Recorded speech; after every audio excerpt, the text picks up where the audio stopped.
BRS MLC కవిత judicial custody పొడిగించారు. July 22 వరకు కవిత judicial కస్టడీని పొడిగించింది.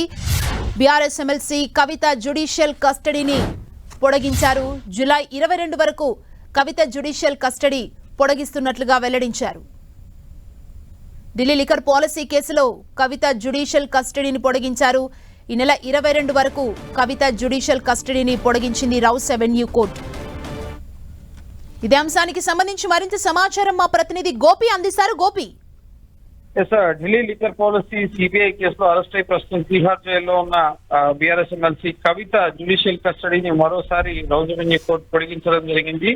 July 22వ తేదీ వరకు కూడా కవిత జ్యుడిషియల్ కస్టడీని పొడిగించారు. అదే రోజు సిబిఐ కేసులో కవితపై దాఖలు చేసిన ఛార్జ్ షీట్ పైన విచారణ జరగబోతోంది. అలాగే కవిత దాఖలు చేసిన డిఫాల్ట్ బెయిల్ పిటిషన్ పైన కూడా జూలై 22నే విచారణ జరగబోతోంది. ఈ రోజు జ్యుడిషియల్ కస్టడీ ముగియడంతో కవితను వీడియో కాన్ఫరెన్స్ ద్వారా కోర్టు ముందు హాజరుపరచడం జరిగింది. అయితే తనకు ఎదురవుతున్న ఆరోగ్య సమస్యల్ని అలాగే వైద్య పరీక్ష ఫలితాల్లో వ్యత్యాసాలని న్యాయమూర్తి దృష్టికి కవిత తీసుకురావడం జరిగింది.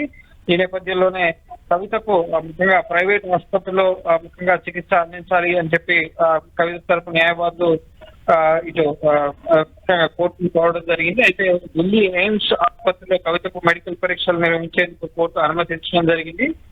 దీంతో ముఖ్యంగా తిహార్ జైలు అధికారులని కవితకు ఎయిమ్స్ లో వైద్య పరీక్షలు నిర్వహించి పరీక్షల అనంతరం నివేదికను తమకు తెలియపరచాలని చెప్పి జడ్జి కావేరి బవేజా స్పష్టం చేయడం జరిగింది.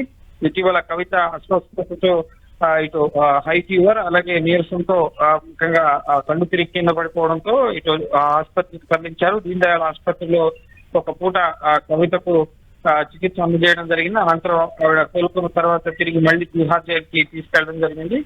సో ఈ రోజు విచారణ సందర్భంగా ప్రైవేట్ ఆసుపత్రిలో చెకప్ కోసం కవిత తరపు న్యాయవాదులు దరఖాస్తు చేసుకోవడం జరిగింది. అయితే ప్రైవేట్ ఆసుపత్రిలో కాకుండా ప్రభుత్వ ఆసుపత్రి ఎయిమ్స్ లోనే ముఖ్యంగా వైద్య పరీక్షలకు కోర్టు అనుమతించడం జరిగింది. అలాగే తిహార్ జైలు అధికారులను కూడా కవితకు వైద్య పరీక్షలు ఎయిమ్స్ ఆసుపత్రిలో జరపాలని చెప్పి ఆదేశించడం జరిగింది.